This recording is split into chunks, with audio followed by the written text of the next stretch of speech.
What is going on, everybody? Welcome back to another week of the Heroes for Hire podcast. We are back again talking all the week's movie news, entertainment news, and just generally having a bit of a chit-chat about everything to do with film. I am joined as always by my best man, Mr. Shaun Mead. Shaun, how's it going? I'm good, Connor. I know what's coming up in this episode, and it feels like 2015, 2016 again. We're just hype about stuff. I'll be honest with you, it's a jam-packed superhero-based movie show, because that was normally the original pitch for Heroes for Hire, wasn't it? So look, this is your first episode, you don't have to do anything, just chill out, let us just vibe for 1 second. Okay, you can come back in now in a second. But normally what I would like to do, and you might not know us as listeners, is I normally like to sprinkle a bit of, like, we talk about all movies on Monday's show. We don't just talk about superhero stuff, because that would kind of get bored if it was like, there's a rumour 7 years ago that this is going to happen in the next episode. You kind of run out of Blades stuff to talk back about. On, boys. Blades back on the menu, boys. But we also like Mission Impossible. We like all those other franchises. We like all just small movies as well. So we like to talk all that stuff. But for 1 week only, I feel like it's going to be superhero jam-packed, because we have 2 Marvel trailers back-to-back that we have to talk about. I didn't actually tell you that I'm going to give you a choice halfway through the episode of if you want to talk about a different trailer that I assume you might be avoiding, but you may have watched. And then halfway through this episode, maybe a little less, we're going to do a full spoiler review of the whole Daredevil Born Again season. So if you haven't heard our first half of the season review, which we did a few weeks ago, we went up to episode 5, and now today we are going to be reviewing the next 4 episodes and just giving our thoughts on, is it good? Is it bad? What do you think, Charlie Cox with the beard? I think it works under the mask. You know what? Shaun? I think he's never looked better than when he has the beard, in my opinion. I like the beard. I like the bit of scruff. I mean, that's all to look forward to, Shaun. So that's all coming up. As I said, if it's your first episode, you do not have to do anything. If it's your second or above, we'd really appreciate 5 stars, a like, a follow, a share. We are so close to 150 5-star reviews over on Spotify before the summer solstice. It's within just arm's reach right now. And like short arms as well. Like weirdly short. Think of the shortest arms you can think of. Imagine a T-Rex. That could grab the 155 stars. That's the length, right? We are so close to 150 5-star reviews. So if you haven't given us a 5-star over on Spotify, that would really help us out. It just helps with, like, getting new people in to listen to the show, algorithms. It's all, I don't really understand. It's all numbers and computers that we frankly don't understand. Ones and zeros, if you want to get involved in that. But more excitingly, Shaun, if people are coming here to listen, is that we are having a listener hangout at the start of next month. So May the 3rd is going to be our listener hangout, and what that is, it's a Patreon listener hangout. So everyone who's over on the Patreon will get an automatic invite to a Google Meet, and you get to jump on, and we're just kind of sitting there normally in silence, maybe in chairs facing away from the camera. We spin around. Yeah, we spin around, stroke a cat, spin back around. You know, it's when we're not talking. We don't turn off our mic, we just turn our chair. So if you're a patron, you are an automatic invite. You're going to get there, you can jump onto the call. It normally takes like 2 hours, and we just kind of chat the shit. You can just ask us anything you want. We have a chat. We do maybe like a competition or a tier list of some sort. We've done tier lists. We've done like who would win in a fight. We've ranked various movies over how good they were as summer blockbusters before. We've ranked types of chair. It's a real varied experience. That was a bad one, yeah. That was genuinely one of my favourites, and it's one of the standouts of my last year, if I'm honest. Were like sofa versus garden wooden chair. Which, depending on the context, you know, like there's a... Did massage chair win that one? Was it massage chair or was it dentist chair? I think it was massage chair. Yeah. So if you want to come along to that, that's absolutely great. You can head on over to the Patreon now, and for $2 you get an invite. So for $5 you get basically access to all of our movie reviews and extra content, but everyone over the Patreon gets an invite. Now if you're not a Patreon and you would still like an invite, you can become a free member over on the Patreon if you'd like. and you will still get maybe, and then send us a message and say, I'd love to get an invite, and we will happily send you one. Or vice versa, just messages on Blue Sky, on Facebook, on Instagram, on any of the socials, and just be like, hey, I'd love to come and have a chat. We'll invite you in. But Shaun, it's enough of all that stuff, because we need to get into some trailers, we need to get into some Daredevil, and there's only really one place I want to start, and that is the Fantastic Four First Steps trailer that came out last week. And I'm going to say it, Shaun, this looks really good. This looks pretty fun, right? Are we back? I'm hesitant to say, but I think we might be back up, Conor. Get the word out. Is what we're saying. This looks fun, and it's also, I know it's in like this weird other dimension or whatever, but it looks like just a standalone Fantastic Four movie, which is what it should be. It's just they're telling a story, and I love that. Yeah, and the thing about it is that, like, we have a situation where we kind of know this isn't in the main universe, and it's set in the 60s, and it's a really cool vibe, like really cool. I love it. But then you're also watching it, and Shaun, I mean, I assume you have the same thought of like, all those people are they are gone. Oh, this is the deadest universe to ever exist. The minute the Thing picked up the car and all the kids were cheering, I was like, all those kids are dead. But I love that the Thing is like, he's just this nice guy that everyone knows, and he's like, he's hanging around Yancey Street and just cheering people up. That's what he should be. And if you've read the comic books, the Thing, Ben Grimm, is the nicest boy in all of comic books, and that is, he's just really nice. Nobody really ever has a bad word to say, maybe except for the Hulk. But other than him, the Thing is normally universally loved. Yeah, he's a good soul. We did a Hero Zero one thing a couple of years back, and it's like, it sounds like we're just glazing him, but he is just the nicest man in the world.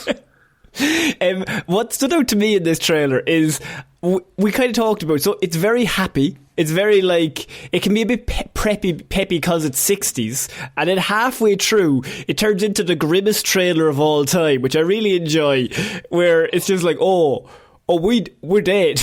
Okay, cool. The line of like, are you gonna save us? And he's like, I don't know. That is such a good Reed Richards line, because the smartest man in the world doesn't know the answer to something. Yeah, like but also it's like they're dealing with the crisis as a family as well. Yeah, like they are a little support network for each other. Love the bit where Johnny's like, "Oh, you're late for dinner," and then Ben's like, wait, you're late? And like it's this nice, like, genuinely real moment of like, I actually really enjoy the fact that there's no internal fighting between them. Yes. Because as you said, they should be a support network, and they're established. I think that works really well in this. It's going to work really well in this movie, that like you have an established, like, not hierarchy, but like places within the family. And like Johnny has that great line where he's like, you're going to do great, and then he turns around to Reed and he's like, I'm not so sure about you, kind of thing. You are not up to the task. But they're like, we're going to be the cool uncles, and I think that's really fun. And I think it's very cheap to get and like this. I think they do that a lot of times in comic books, but I think it's very cheap to get the drama coming from, they don't like each other, or there's a miscommunication that can be solved with like a post-it note that just like, it's it. Like, I think that's a bit. I don't really like those kind of stories. We touched on this when we talked about the rise of the Silver Surfer on Patreon. And one of the best scenes in that movie is where it's Johnny and Ben in a bar, just being like, we'll figure it out together. Like, that's my favourite dynamic in comics, is when Johnny Storm and Ben Grimm are just like, they are each other's best friend. See, they will take the piss out of each other. They will all take the piss out of each other, but it's in a family way of like, we're allowed to say it to you, but if somebody else says it about you, we'd be like, hey man, fuck off. Who the fuck you?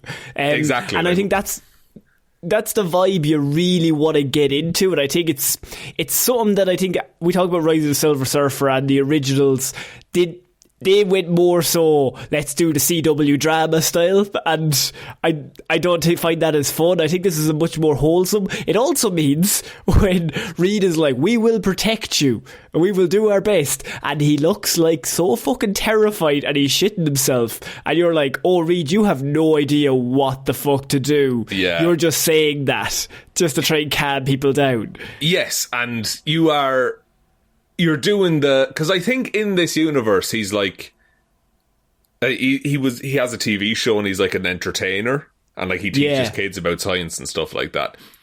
I think he's gone into that mode a little bit, but he has realised he's out of his depth. Like he doesn't know what to do here, and that's the first time presumably he's ever felt like that.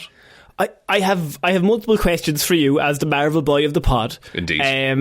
One is it...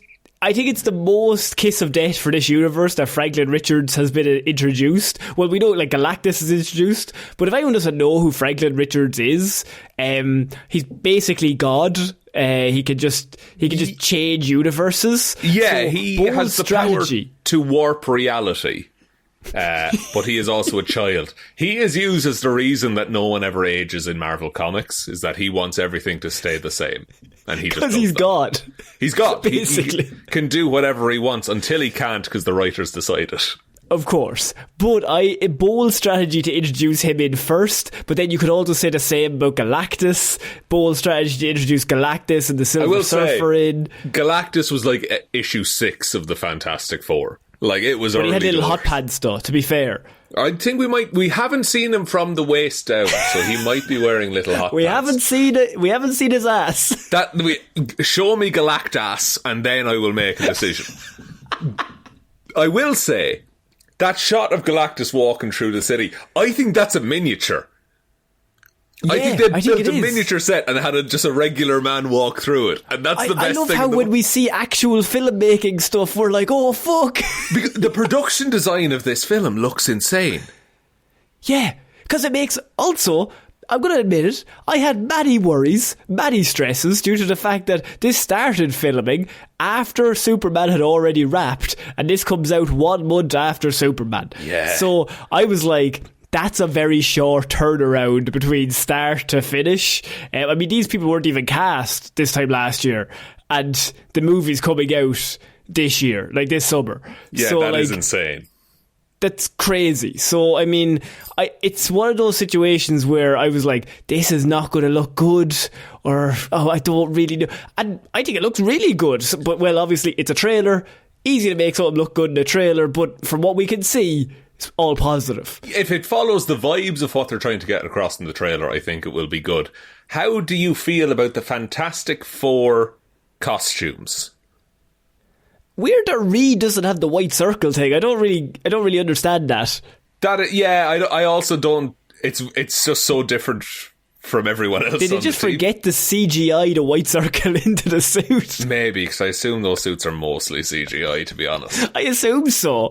Like, it just stood out because the other 3 have it and he doesn't. Yeah. But that also is very Reed Richards.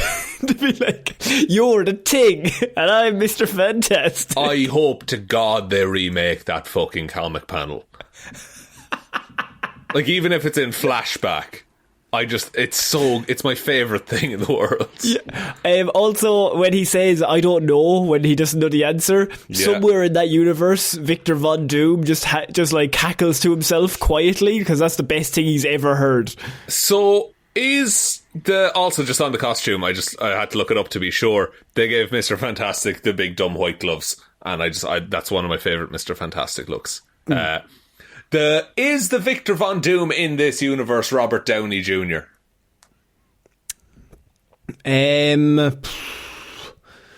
I've heard multiple theories. So, I mean, the obvious theory, and I think we already talked about it vaguely, is that they get to the end of this movie, Galactus is going to eat that planet all up there, and Reed gets them out of there and moves them into the mainline Marvel universe, and that's how we get them.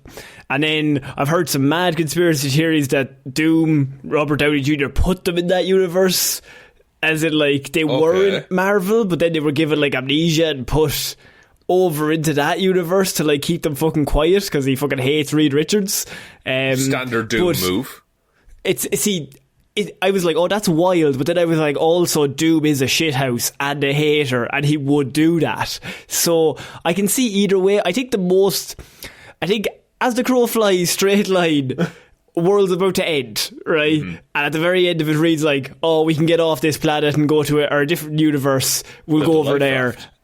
Build a life raft, in terms of maybe some sort of war that they're trying to keep under wraps.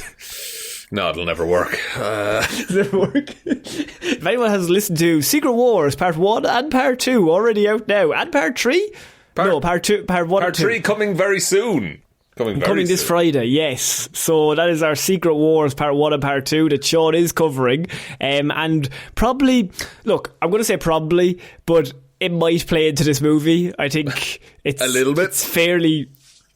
So... because you now know the prelude to Secret Wars, from the reports and stuff, do you know how Dr. Doom, he steals the power of the Beyonders? Yes. And that's how he makes Battleworld, where the Secret Wars happen. Yes.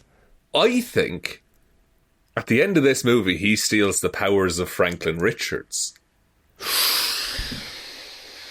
Oh, and shit, what a theory. Because you're not setting up the Beyonder in this film. There's not enough time. No, you're not bringing in them. No, Jesus Christ, no. Fucking hell. But we know from this trailer they're introducing the reality warping character. And Reed would take a child's power. He'd be all... Or not Reed, sorry. Doom would take a child's power. He'd be all... Actually, Reed would and has taken children's powers. And he would enjoy it. Oh, he'd get a great kick out of it. And if it made Reed sad, fucking all the better. Let's go for it. 100%. And it's this whole thing of Reed has to... Would Reed sacrifice his son to save a universe? Absolutely, he would. He would. Yes. Oh shit. Yeah. I mean, there's so many different ways they could go with this. This trailer looks really good. And I haven't said that about a Marvel thing in quite a while, so and not in a I hate everything way, just in that's been fine. But this trailer came out and I was like, I'm very intrigued. I very much want to see this. I want to see what they do with it. Yeah. Because obviously Franklin is also a mutant as well, so that fluctuates. That kind of... How do you think about Silver Surfer? Looks great. It is... I forget her name in the comics, but it's Julia Garner is playing her. Yes, and it's Norrin Rad, who is the Silver Surfer in the main Marvel universe. It's his love interest. It's his love interest, who in this universe, I guess, made the same deal, but reversed, and became the Silver Surfer. Looks great. Love that shot where Johnny runs out of the theatre and flames on and then goes and grabs the surfer. Great. Do you know, I'm only ever say this one, Shaun, but Rise of the Silver Surfer does have a great scene with Johnny and the Silver Surfer. Really good scene. Really, really good scene. Good. It's the one good scene in that movie, so if they could kind of copy something along that lines, that'd be pretty cool. I think she looks really great. I think... her being Silver Surfer, people were weirdos were fucking giving out and just being it's fucking shit, MCU and all this shit. I was reading all that stuff and I was Number one, grow up. Number two, well, first of all, I mean, just go touch grass. But secondly, do you not realise that definitely means this world is getting blown up? Because Marvel realised that the Silver Surfer, Norrin Rad, he makes the money. So if they're going to blow up this one, why would they put him in this one? They would put him in a different one that they could eke out more money out of him and his character. Yeah, because you better we're all looking forward to the reboot and new stuff and a new creative age for Marvel, right? If you don't fucking believe that they're doing Iron Man again, what are we doing? Oh, we're doing Iron Man and RDJ is back. Yeah, we've got a new Thor. RDJ as well. Captain America, you better believe that's RDJ. He's fighting himself as Doom. It's going to be like Norbit, but it's just RDJ. How many other podcasts would they pull out the line, it's going to be like Norbit? About the Marvel Universe. I also read stretchy powers. They look grand, but there's no good way to do stretchy powers on screen. So if people are like writing mean comments like, oh, that doesn't look good, I'm like, genuinely, I don't think there's any way to do that CGI that it doesn't look like that, and that's the best it's going to do. Like, humans and their ability to perceive things that aren't real is insane, and throughout all of human history there's been no one who can fucking stretch. So it's gonna look weird. There's also a big man what is made of rocks. So yeah, he's made of rocks. Yeah, that's true. Yeah, Johnny Stormfire looks pretty good, but they nailed that in 2005. Looks, so. Ironically, Rise of the Silver Surfer has some good actually effects for that as well. They kind of really only just specced into Johnny in that movie. Yeah, it was early 2000s Chris Evans. That was the money maker. They had Chris Evans' charisma. They were like, everybody else is fine. He was fresh, hot off of not another teen movie. And Sunshine. Sunshine come up with it? I thought that was 2006, but I could be wrong. Look, I'm looking forward to it. That trailer has come out. If you haven't seen it, I would recommend going to watch it. It comes out 25th of July. Matt Shackman is directing it, and I think that's going to be one trailer, Shaun, but we're also going to talk a little bit about the Thunderbolts trailer that also came out, and this is a lot smaller. This movie's coming out May 2nd, I think it is. So that's soon.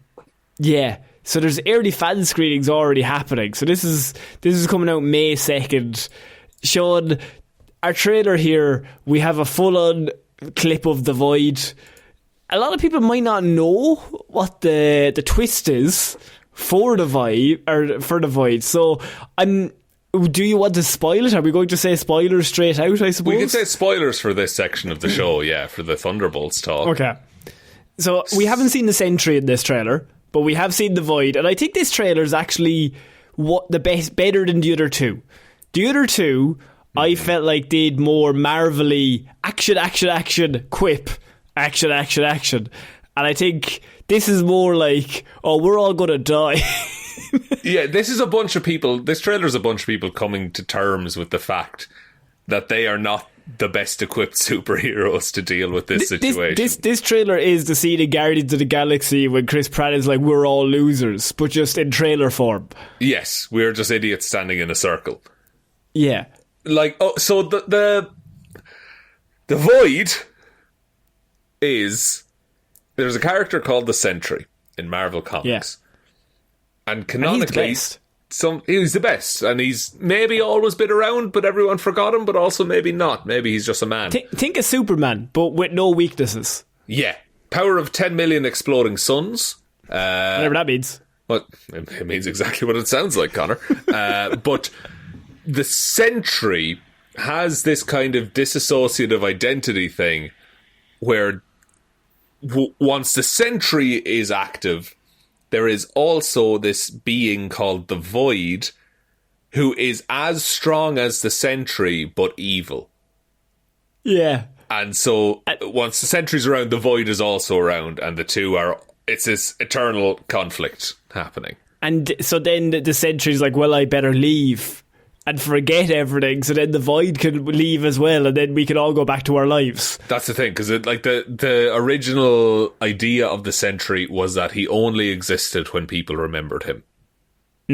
Yeah. One thing I will say, so I have two notes for this trailer. One, Florence Pugh is, and I don't know if you know this, Shaun, she is extremely good at acting. Oh, yeah. And they are very cleverly putting her front and centre for all of this because she is money. She's like, her and Sebastian Stan are pure money. So you just put them front and centre. Yeah, but like not just in Marvel, like in any film. Oh yeah, in any form. You just like, obviously, like even like the lines that she says as Yelena, like they just have an added weight because like she's so good. Yeah, but also she's also trying to live up to her sister, Black Widow. Like, and also she's just so fucking tired and done in this trailer. Yeah. It's what just am I doing extremely good. Now, it's just, and I think, look, if Florence Pugh was in my movie, I would also put her all over the trailers. Oh my gosh, she's really good. 100%. Also, have you seen the movie Fighting With My Family? Yes. It's real good. She's fucking excellent. She fucking learned how to wrestle just for no reason. She's a fucking maniac. So she just has that thing where, like, there's just some people that if they're in some, you're like, oh, this is going to be good. Like, even if they get given some shit lines, if you give like Florence Pugh maybe a 4 out of 10 line, she'll make it a 7 out of 10 line. Like, it's just, she just like ramps it up just through acting. And that's the kind of thing you need for a superhero movie, where some lines, they might not be that good. Especially Thunderbolt, which is like a middling movie that nobody was really excited about. But the bits that we've seen, the marketing team have absolutely killed it with this fucking film. The posters for this movie, every one of them is a banger. Like, it's great. Really good. They're going heavy into... Go on. No, I don't think it's going to do well, but I also don't think it's going to be a bad movie. Does that make sense? Yeah.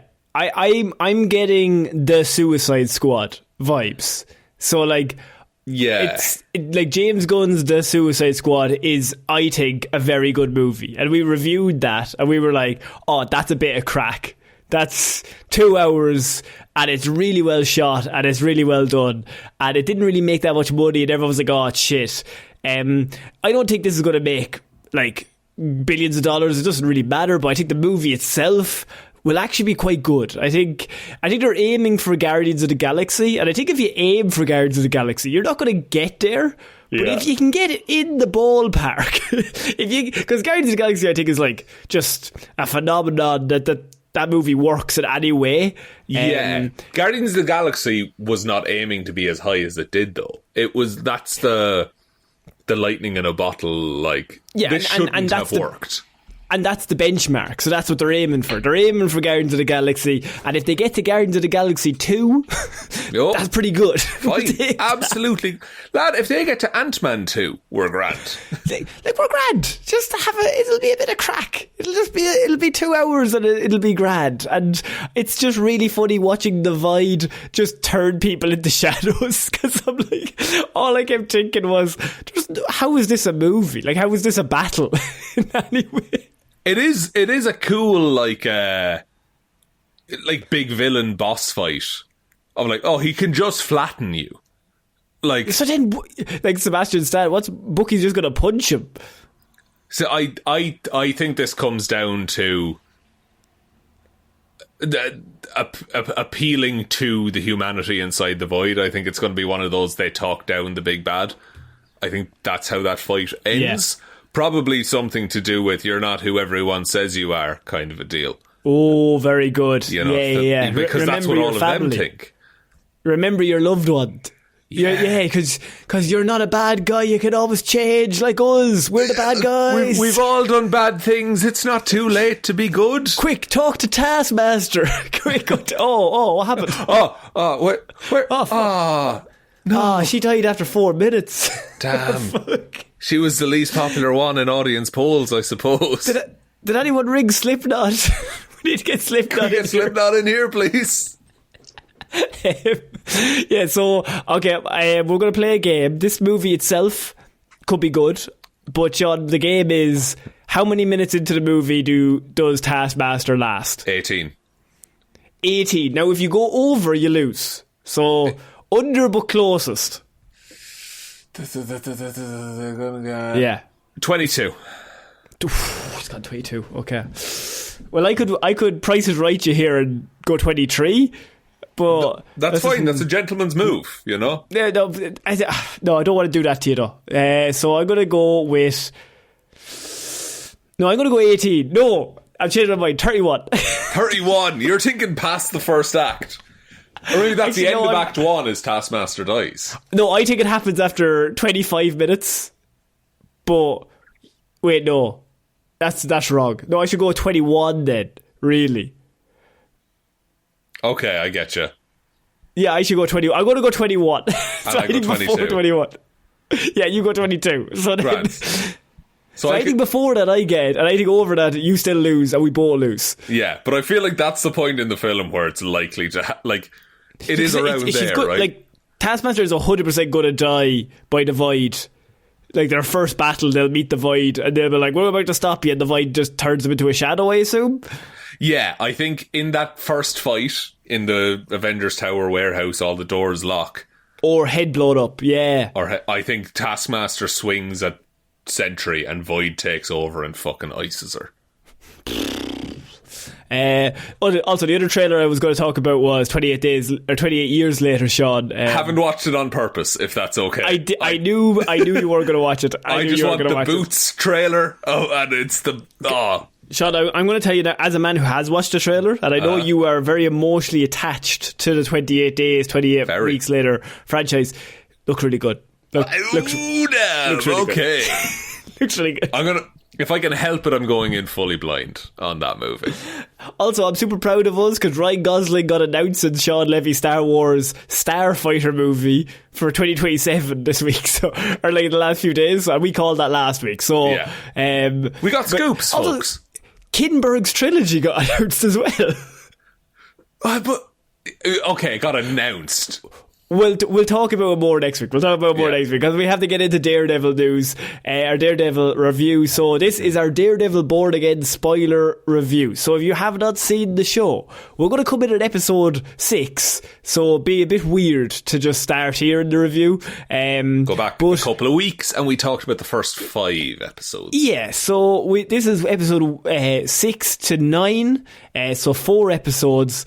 Shaun, what did you think of Daredevil Born Again on just a basic level?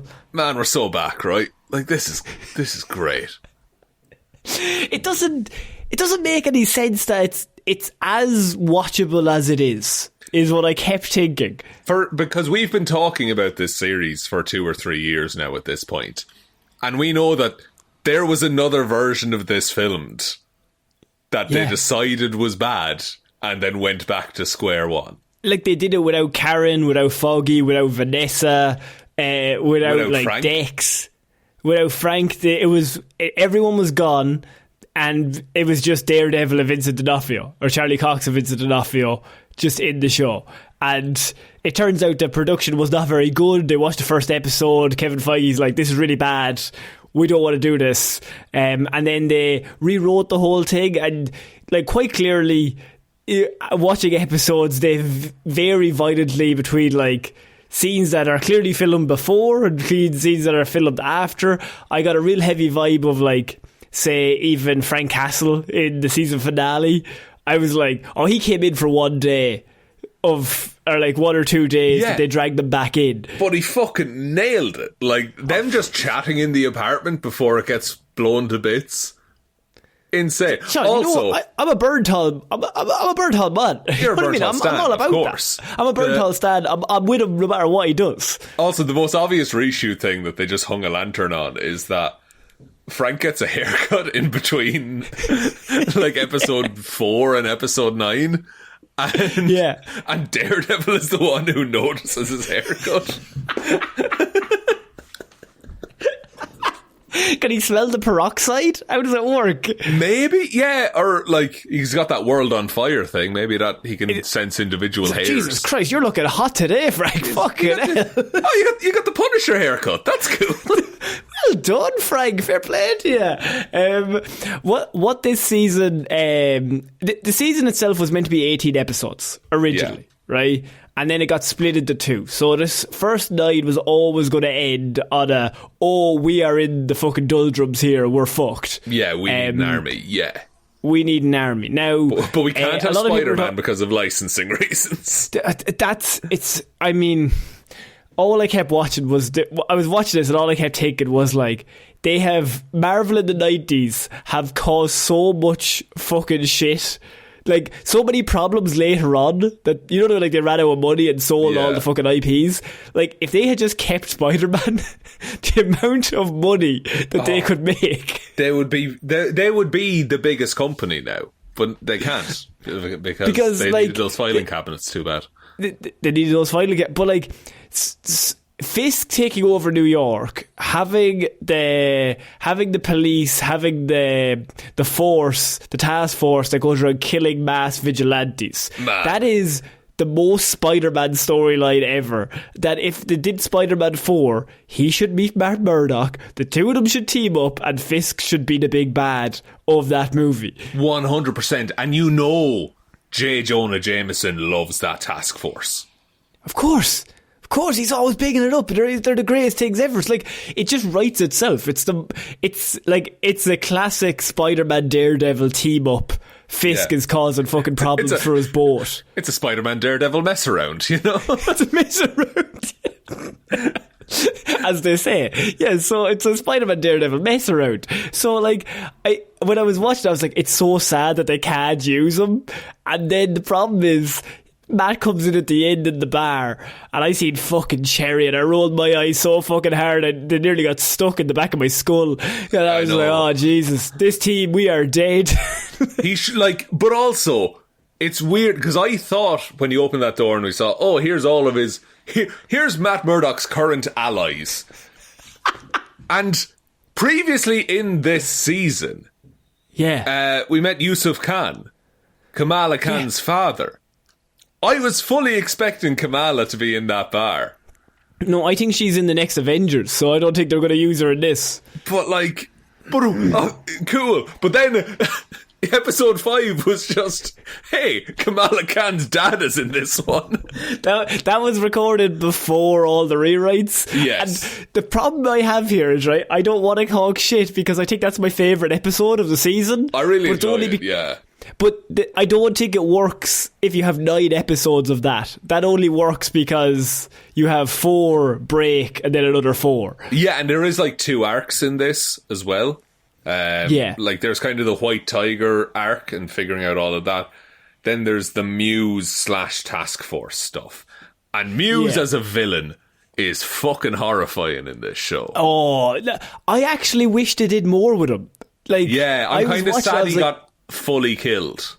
Yeah, I didn't want them killed. I wanted him earlier on, and I knew I understand that they were doing the White Tiger stuff, but like I would love to just have him sprinkled a little more, just, you know, because he's so fucked up and he looks so horrendous and he's just, oh Jesus, he's terrible. And the whole fight scene at the end of 6 when him and Matt are just like in the office. The episode before when he's in the lair. Oh, sorry, and he fucking hangs him. Oh, I love that fight. That is such a good fight scene. The choreographers of that did an excellent job. And Matt just taking hits, like tanking hits, and like on purpose, and then just screams out and just starts fucking beating the shit out of him. Yeah. It's so good. And I fucking love as well, in that fight, he's listening to 2 heartbeats. He's listening to Muses to know just when to stop before he fully kills him. And he's listening to the young girls to be like, oh, she's about to die as well. Angela. Listening to her as well. And like he's keeping track of all of this while choking a man out. And simultaneously, Fisk is in the other fucking lair and he's after kidnapping, what's his name? The guy that Vanessa had cheated on him with, and that's Adam. The episode where he Adam, and he brings in the axe, and he gives it to him because and he's like, he used the hammer on his father, and he was like, that made it fair. That made this a fair fight. Yeah, so he's like, here's an axe, fight me. And you have like the editing done is so perfectly that like flips between Matt beating the shit out of Muse and then Vincent D'Onofrio Kingpin kicking the shit out of Adam, and they're like mirroring each other perfectly. And you're like, oh, these 2 people are just like forever destined to do this.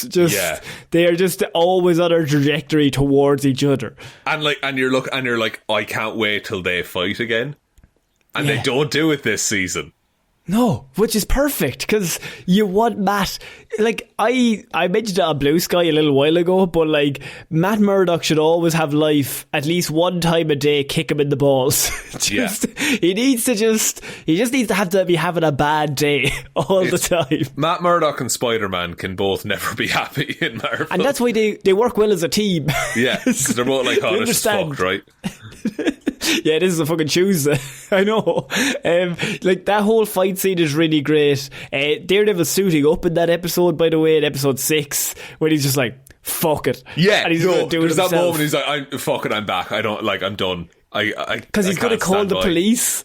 And then, because Angela's down in the lair, they're like, Muse is after killing 65 people. Like, he's got a load of bodies. He's murdered everybody. He's painting their blood on the fucking wall. And Matt's listening to all of this. And they're like, oh, who's going to stop him? He's so powerful. He's been doing this for months. and he goes to ring the police, and he's just like, oh, fuck it. He just goes and does it. Yeah, so I'll do it myself. Like, yeah, it's so good. That's like only episode 6. Then episode 7 is the one with when they go into the psychiatrist room. They're in and you also have office. Yeah, and that's a really good scene. The bit before that, when she's like, "I love you, Matt," and they're in the apartment, I was like, "Oh, lads, oh no!" That is, if I know anything about Daredevil and his love interest, that is a bad idea. I would break up with her.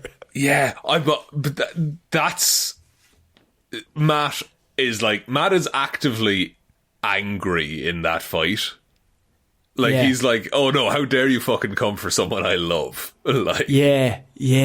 And the whole scene with Muse in the room with her is so tense. It's really well done.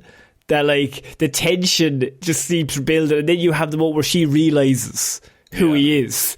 And he now knows that she knows who he is. And then they're now both on the same... make to the door in time? Like, yeah, it's... You creepy motherfucker. The actor who plays Muse is really good. I actually don't have his name here, but he is so excellent in that role.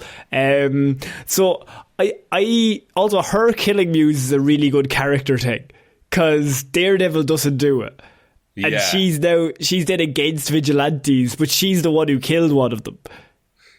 Yeah. And also the task force gets credit for taking down Muse.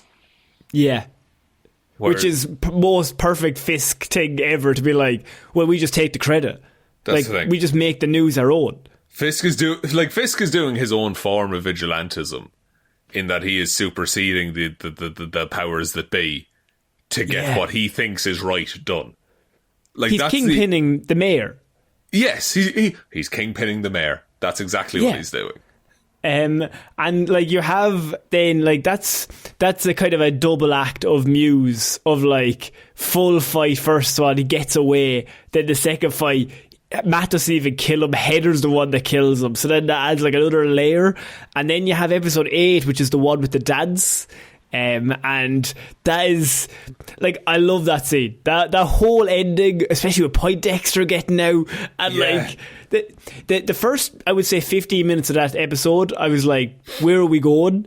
And then there's a moment when, after Matt visits Poindexter and smashes his head into the table, and then it's like the accelerator is hit, and you're like, oh shit, we're fucked. Because he thanks him before Matt leaves. Bullseye is like, oh, thank you, counsellor.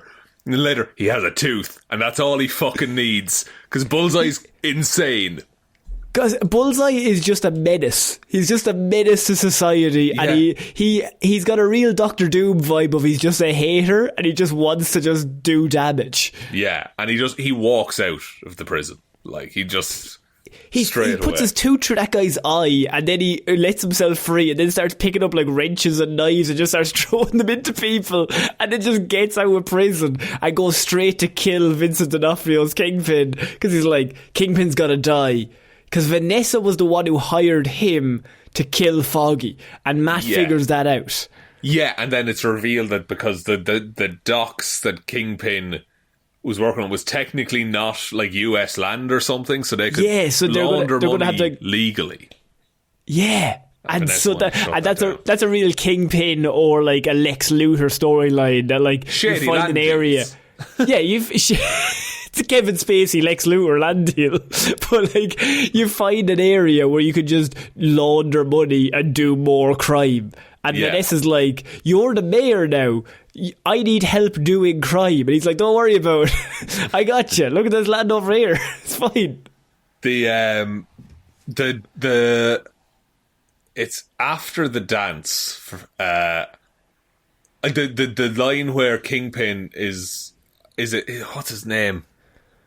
He's like, not James Gandolfini's son, but the other right hand man. The other right hand man. They're talking in the office, and Fisk is like, no, it's tragic. It would be tragic if Councillor Murdoch succumbed to his wounds.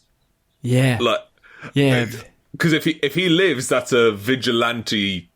If he lives and it's exposed that Matt Murdock is Daredevil, that's a vigilante who saved Kingpin's life. But if Matt Murdock dies right now, that's a member of a representative of the law who is willing to die to save the mayor. I mean, look, it's an awful shame, but I mean, if there's any way we could maybe accelerate poor Matt's demise, I would really be interested in that, if we were going to go that way. And he tries, but Matt knows it's about to happen. And he's like in the fucking gown and all. Although I want to kind of go back even just to the dance bit when Matt moves in and starts dancing with Vanessa. Oh, and is like, great. That whole staging of that scene and the whole way it's built up where the music is playing, you have Poindexter and the blue lights up on the balcony because like he's got blue light bullseye up there, and then you have like Matt moves on to Vanessa and is like, does Fisk know that you killed Foggy and you hired Poindexter to do it? And like he's like talking to her while they're dancing, and then you also have Fisk doing the most ridiculous dances of all time. Yeah, and he's like, a man who doesn't know how to move. Because he doesn't know how to move, but he's also completely in charge of the entire situation, and Matt knows he's completely surrounded, and he's just like, Devil, do you know what you're doing here? Like Fisk is whispering because he knows Matt can hear him. That's so good. So good. Insane.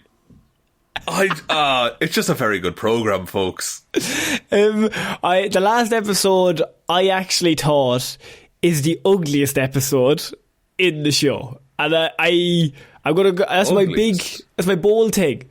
The last episode was the one where I noticed the most, the big green screen, the big like and it's really obvious, and I was like, maybe I was in a bad mood watching it, but I was like, lads, we've been killing it on terms of visuals up until this point. And then like even like Cara and Daredevil go to, you know, like that area of New York and like the wasteland, and it's like, I don't know if it's on the volume, but it's got like those vibes of like, it's just big wide area.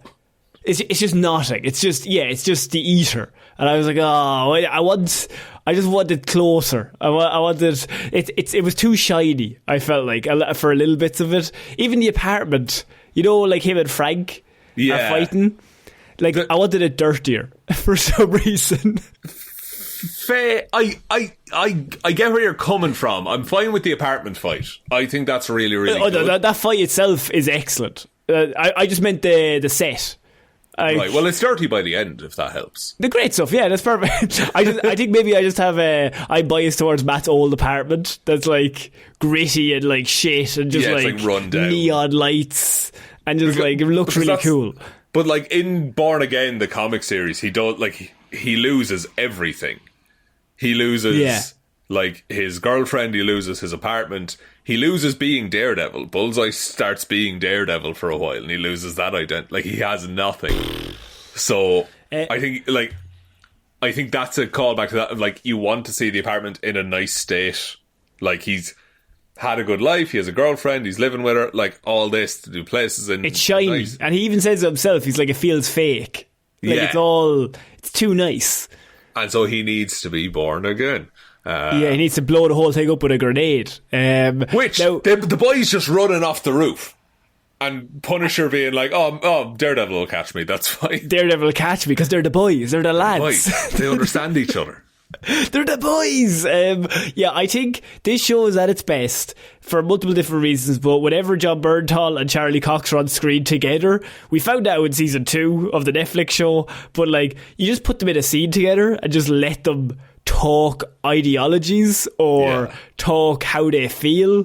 They normally just kill it. And you can't take your eyes off it because it's just so entertaining to watch, like, these two people who both want the same goal but just go about it in completely different ways.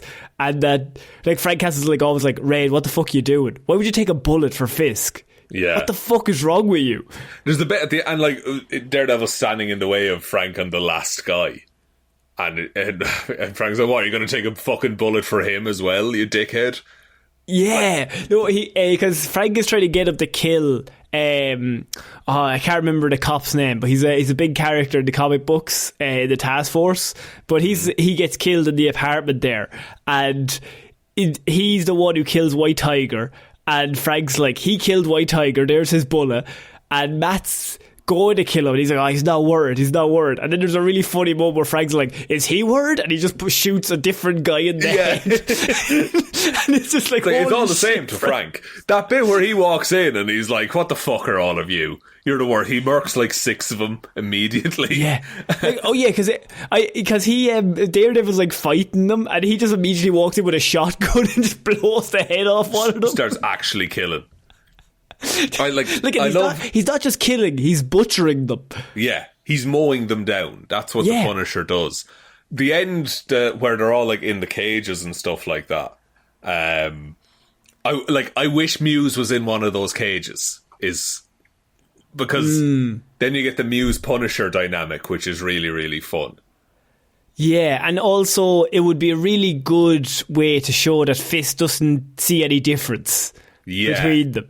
That they're all the same, regardless of if you kill people or you save people. You have a mask, you go in a cage. Yeah. Also, did you watch the post-credits? Yeah, I seen Frank break that guy's arm. That's quite funny. Man. Peak Punisher. Great. Because they're releasing like a 40-minute like short film of Frank Castle as Punisher, so they had to obviously let him out of a cage, so he does get out, and I'm assuming he's going to go on a killing spree. The really great moment, I wish they went harder when he gets kidnapped and they're all around them. I was waiting for the big Frank Castle, John Bernthal speech that he's going to fucking kill this scene, he's going to do the big speech. I think we're getting that in the special. Yeah, I think that's going to be saved for the special. I was like, once he wakes up and they're all just looking at him, he does have a slight moment where he's like, I wouldn't piss on you if you were on fire. And I was like, oh fuck yes, I don't Frank. respect any of what you do. Yes, Frank. Does make no sense why they don't kill him, because they would definitely kill him, because he killed like 50 of them. Killed so many cops in this. Also, has to be said, the most brutal scene we've ever seen in an MCU project. Oh yes, Kingpin ripping that man's jaw while breaking his skull. He goes Omni-Man on him, just fully destroys the man. I think that's the awful thing to see. Awful, but also very Kingpin to be like, don't work against me. Otherwise, and everybody else in that room is like, oh no.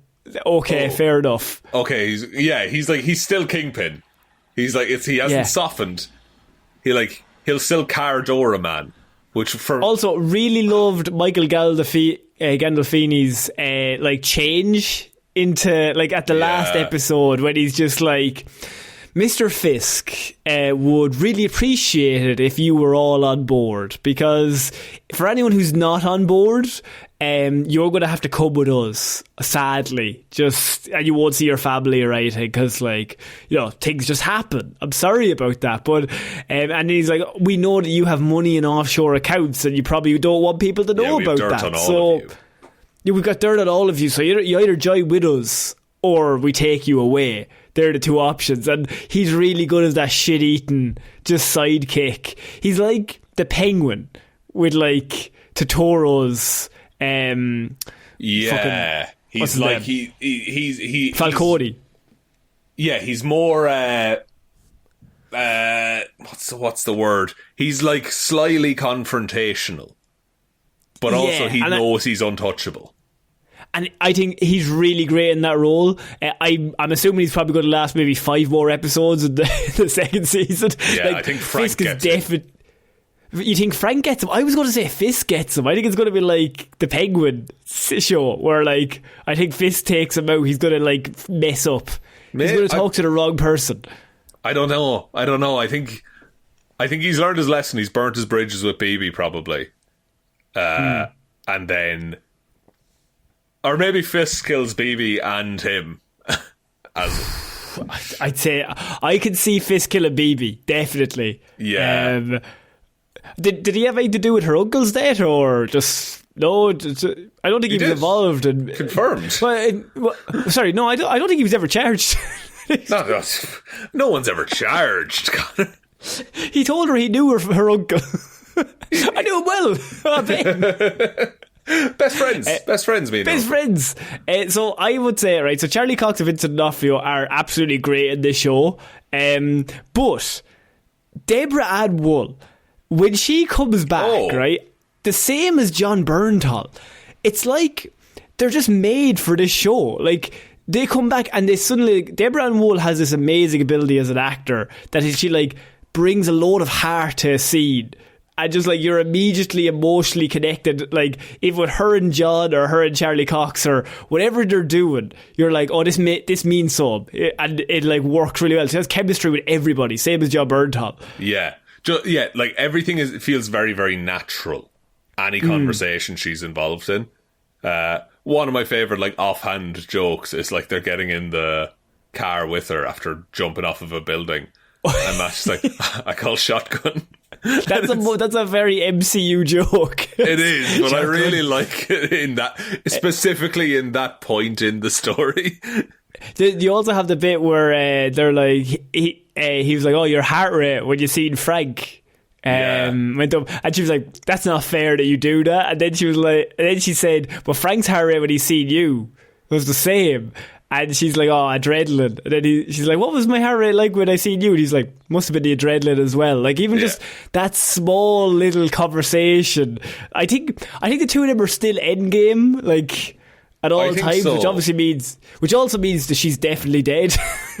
Like, yeah, it wouldn't be like Karen Page to have a run of bad luck, but that wouldn't be like her at all. But especially if she was in love with Matt Murdock. But I fucking love the fact that she knows as well. Like, she knows he's there, and there's not, like, the secret identity thing, as much as I enjoy it in certain aspects, it's way easier when the main people just know who he is. I mean, there's that amazing scene where, like, and she's only literally in one fucking episode, and it's number 9, but, like, she has the bit with Charlie Cox where she's just like, Foggy knew the good and the bad in you, and he still believed in you. He knew you were Daredevil, and he knew the stuff that you did, and he knew all of that, and he knew all your history, and the two of us still fucking back you all the way. Every single time.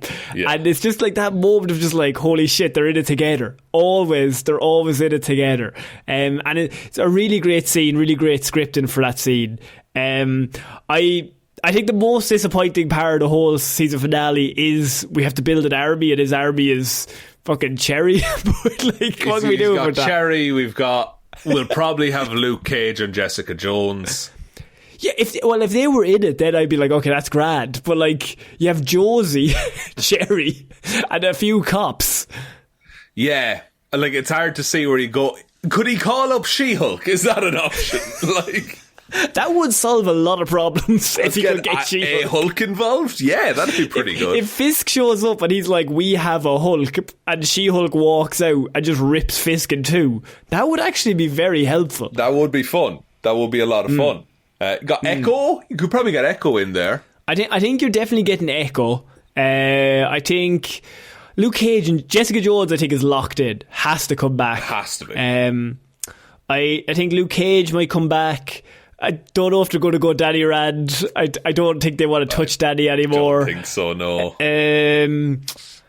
I think because this was filmed in a weird way, they didn't have any of those people for season 2 at the time of this filming, and then they'll have to do this weird switch around where in, like, episode 1 or 2 of season 2, they're like, oh, Jessica Jones and Luke Cage are also here, and also Echo. Don't think about it too much. I think we might get an episode of him recruiting people in season 2, which I think would be fun, but I also... It would have been nice if, like, he walked out and there was just the lineup of characters. That would that would have been ideal, but obviously I'm assuming this was filmed a long time ago, that they were like, we don't know if we can get any of those people back, so here's Josie and Cherry. We have the two of them. You love Cherry. I fucking hate Cherry. I'm sick of him. Every conversation with Cherry is the same in this show. And I was watching it, and I just kept thinking, and I know this is really weird, but because he was clearly, like, from the old series, right? And he's, like, carried over to the new version, and he's having conversations with Matt like they're best friends, and like, we've been hanging out with them for years, and I'm like, you don't even go here, Cherry. Like, you're not one of us, Cherry. Get the fuck out of here. You don't fucking know what goes on. You're no Foggy, I'll tell you that much. I've known you for 5 minutes. Like, I don't know who you are. And he's like talking to Matt, and he's like talking shit to him. I'm like, Matt's a crazy person, I will agree with that, but simultaneously, you don't get to talk to him like that. I don't know who you are. That's our boy right there. That's our boy. Let me say he's a moron. You're not allowed to do that, Jerry. Get back in your lane, Jerry. Get back in your lane, Jerry. Like, so I think this season it's a miracle that it's as good as it is. It could have been a lot worse, is what I would say. And the fact that it's actually, we came over like, holy shit, I think season 2 is going to be excellent, is a really good sign. It has me really excited to see more Daredevil, which, if it had have ended after the 3rd season, I would have been like, you know what, fine. That's the story. But it's really nice to have it back, and they really fucking... I really just enjoyed watching this, especially week on week. It was a fun one. Absolutely. So I think that's it for this week's Movie Mondays Heroes for Hire episode, Shaun. What a week. Would you like me to take us out, Conor? Yeah, sure, why not? Thank you everyone for listening to this episode of the Heroes for Hire podcast. We will be back on Friday with Hero or Zero Secret Wars Part 3, and then next Monday with another episode of the Heroes for Hire podcast and Heroes for Hire presents Weird News. Big thank you to everyone over on Patreon, patreon.com/Heroes for Hire podcast. Link to that is in the description. Big shout outs go to Róisín and Baby Ben Palmer, Ryan Komatsu, Dozer Enthusiast Evanson, Waffles Loaded Weapon is in the hat for Pelp, David Clarke, Dominic, Anna Sharkfoot Hjelmroos, Danny McLaughlin, Lordsmish, Michelle Browne, Frost, currently riding a WWE hyperfixation wave, Ed Ball, Conor and Lorraine don't like our chances of winning the Eurovision, Russ-You had better not try and fix the Hangout film vote, lads. Be warned, we have pitchforks and torches-Parfitt.